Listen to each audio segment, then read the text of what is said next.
शासक बहुत अच्छा हो, नियम कानून घटिया हो तो राष्ट्र सुरक्षित नहीं होता, किसी भी समस्या का स्थायी समाधान नहीं होता।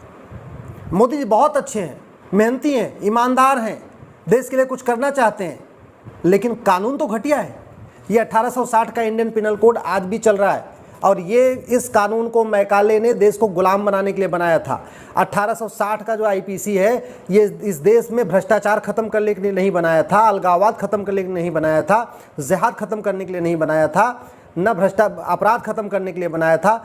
ये मैकाले ने बनाया था भारत को गुलाम बनाने के लिए, और आज भी ये चल रहा है। इसीलिए कोई भी समस्या समाधान नहीं हो रहा है।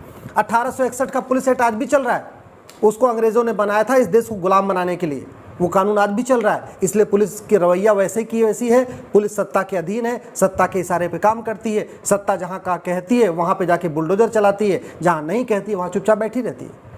1872 का एविडेंस एक्ट जो अंग्रेजों ने बनाया था वो इस देश में न्याय करने के लिए नहीं बनाया था, बल्कि इस देश के राष्ट्रभक्तों को सजा देने के लिए बनाया था। चूंकि कानून आज भी चल रहा है तो वही न्यायिक व्यवस्था है, वही कानून है, इसलिए आज भी न कश्मीर के अलगाववादियों को सजा हुई, न बंगाल में जिहादियों को सजा हुई, न केरल के चरमपंथियों को सजा हुई, और मणिपुर जल रहा है। मैं गारंटी के साथ कहता हूँ इसमें 2-4 को सजा हो जाएगी, बाकी सबको नहीं होगी।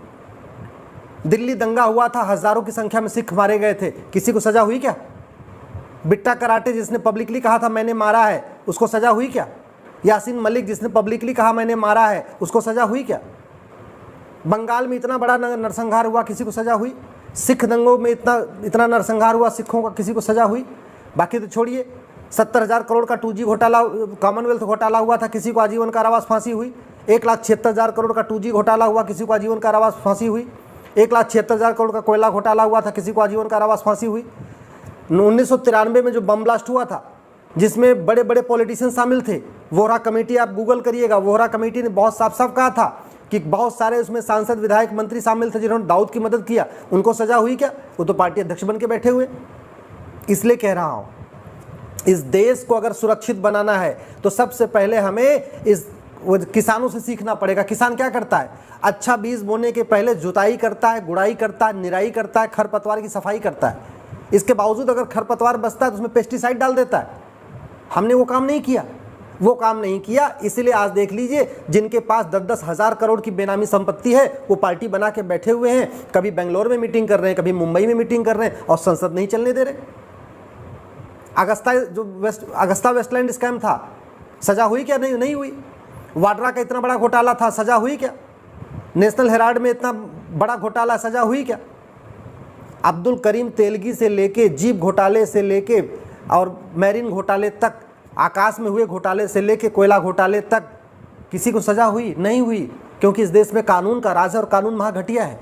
इसलिए मोदी जी बड़े ईमानदार हों, मोदी जी बड़े मेहनती हों, मोदी जी भले ही बहुत बड़े राष्ट्रभक्त हैं, लेकिन जब तक कहते नहीं जुताई, गुड़ाई, निराई, खरपतवार की सफाई नहीं होगी तब तक न कश्मीर की समस्या का स्थायी समाधान होगा, न बंगाल की समस्या का स्थायी समाधान होगा, न मणिपुर की समस्या का स्थायी समाधान होगा।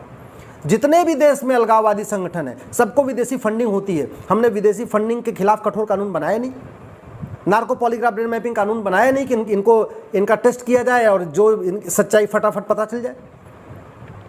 जिस देश में पुलिस व्यवस्था, न्यायिक व्यवस्था अच्छी होती है वहाँ पे भ्रष्टाचार, अपराध कम होता है। जिस देश में न्यायिक व्यवस्था, पुलिस व्यवस्था घटिया होती है उस देश में न अलगाववाद कम होता है, न कट्टरवाद कम होता है, न मजहबी उन्माद कम होता है, न जिहाद कम होता है, न धर्मांतरण कम होता है, न घुसपैठ कम होती है। जैसा घुसपैठ भारत में है ऐसा चीन में क्यों नहीं है? जैसा घुसपैठ भारत में है ऐसा फ्रांस में क्यों नहीं है? आपको क्या लगता है कि उनके नेता बहुत अच्छे हैं? नहीं, उनके नेता अच्छे नहीं हैं। उनके नेताओं को बहुत अच्छा भाषण देना भी नहीं आता है। हाँ, उनके नेता कानून बनाते हैं। फ्रांस और चाइना के नेता बोलते कम है, कानून बढ़िया बनाते हैं।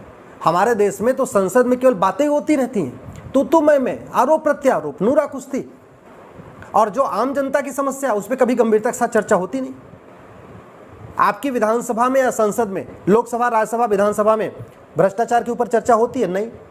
लोकसभा, विधानसभा, राज्यसभा में न घूसखोरी पर चर्चा होती है, न जमाखोरी पर चर्चा होती है, न मिलावटखोरी पर चर्चा होती है, न कालाबाजारी पर चर्चा होती है। लोकसभा, राज्यसभा में न मानव तस्करी पर चर्चा होती है, न नशा तस्करी पर चर्चा होती है, न सोना तस्करी पर चर्चा होती है। लोकसभा, राज्यसभा में न ये जो विदेशी फंडिंग आ रही है हवाला के जरिए उस पर चर्चा होती है। न तो जिहादियों को फांसी देने के लिए कानून बनाने पे चर्चा होती है। ये मुकदमे 30 साल चलते हैं, 40 साल चलते हैं, इस पे चर्चा नहीं होती है। तो न्यायपालिका भी बेलगाम है, पुलिस व्यवस्था भी बेलगाम है। इसलिए मैं कह रहा हूँ, अगर वास्तव में आपको देश से प्यार है तो दल गुलामी छोड़िए, नेताओं की गुलामी छोड़िए। ये नेता और ये पॉलिटिकल पार्टियां 25 साल के बाद आपके बच्चों को बचाने नहीं आएंगे। और अभी मणिपुर में तो आपको दिख रहा है, जो कुछ मणिपुर में हो रहा है वो नागालैंड में भी हो रहा है, वो मेघालय में भी हो रहा है, वो सिक्किम में भी हो रहा है, अरुणाचल में भी हो रहा है, वो केरल में भी हो रहा है, और बहुत जल्दी जो आपने मणिपुर में देखा है ये आपको झारखंड में भी दिखाई पड़ेगा। आपने जो कुछ मणिपुर में देखा है या कश्मीर में देखा है, आपको मेवात में भी दिखाई पड़ेगा। जो आपने मणिपुर में देखा है या आपने कश्मीर में देखा है, बंगाल में देखा है, असम में भी दिखाई पड़ेगा, और गुजरात के भुज और कच्छ में भी दिखाई पड़ेगा। 300 तहसीलों की डेमोग्राफी बदल चुकी है। जो हमारे भारत के बॉर्डर के एरिया हैं, 300 तहसीलों की डेमोग्राफी बदल चुकी है। घुसपैठियों को क्यों नहीं उनके ऊपर एनएसए लगाया जा रहा है?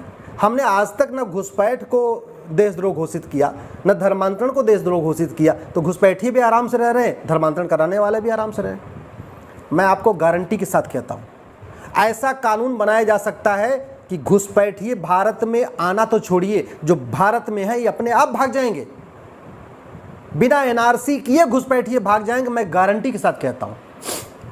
केवल नार्को पॉलीग्राफ ब्रेन मैपिंग कानून बना दिया जाए, घुसपैठियों की 100% प्रॉपर्टी जब्त करने और कम से कम 20 साल की सजा देने के लिए कानून बनाया जाए। घुसपैठ को देशद्रोह घोषित किया जाए, घुसपैठ को राष्ट्रीय सुरक्षा के लिए खतरा घोषित किया जाए, घुसपैठ को राष्ट्रीय अखंडता के लिए खतरा घोषित किया जाए, घुसपैठ को एक ऑर्गेनाइज्ड क्राइम घोषित किया जाए। जैसे ही इसको घोषित कर देंगे, घुसपैठियों पर एनएसए लगना शुरू हो जाएगा, घुसपैठियों पे यूएपीए लगना शुरू हो जाएगा, घुसपैठियों के ऊपर गैंगस्टर एक्ट लगना शुरू हो जाएगा, घुसपैठियों को 100% प्रॉपर्टी जब्त होना शुरू हो जाएगी, घुसपैठियों को 20 से 50 साल सजा मिलना शुरू हो जाएगी। 2-4 को सजा दीजिए, बाकी अपने आप रोहिंग्या म्यांमार भाग जाएंगे और बांग्लादेशी बांग्लादेश भाग जाएंगे। कानून बनाना पड़ेगा।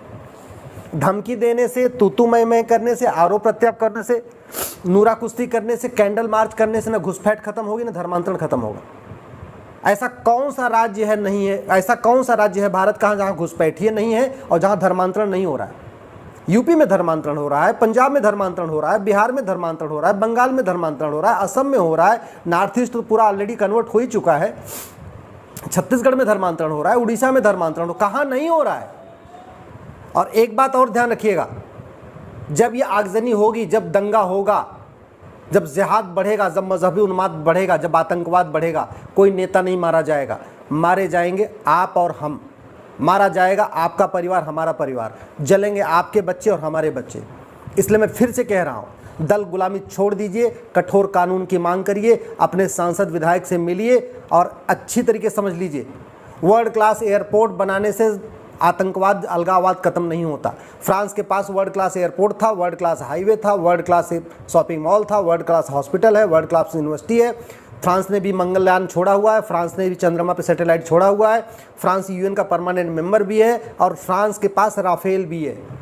कुछ काम नहीं आया, 15 दिन जला है फ्रांस। वैसे ही भारत में देख लीजिए, वर्ल्ड क्लास इकोनॉमी है, सब कुछ है, बड़े बड़े एक्सप्रेसवे हैं, हाईवे है, मेहनती प्रधानमंत्री, मेहनती मुख्यमंत्री, ईमानदार प्रधानमंत्री, राष्ट्रभक्त प्रधानमंत्री, सबसे बड़ा संगठन, सब कुछ है, बड़े बड़े महामंडलेश्वर, बड़े बड़े नेता, कोई काम नहीं आए। कश्मीर भी जला, दिल्ली भी जला, मणिपुर भी जल रहा है, केरल भी जल रहा है, बंगाल भी जल रहा है, असम के किनारे की पूरी डेमोग्राफी बदल चुकी है, 9 राज्यों में हिंदू खत्म हो चुके हैं, 200 जिलों की डेमोग्राफी बदल चुकी है, 300 तहसीलों की डेमोग्राफी बदल चुकी है।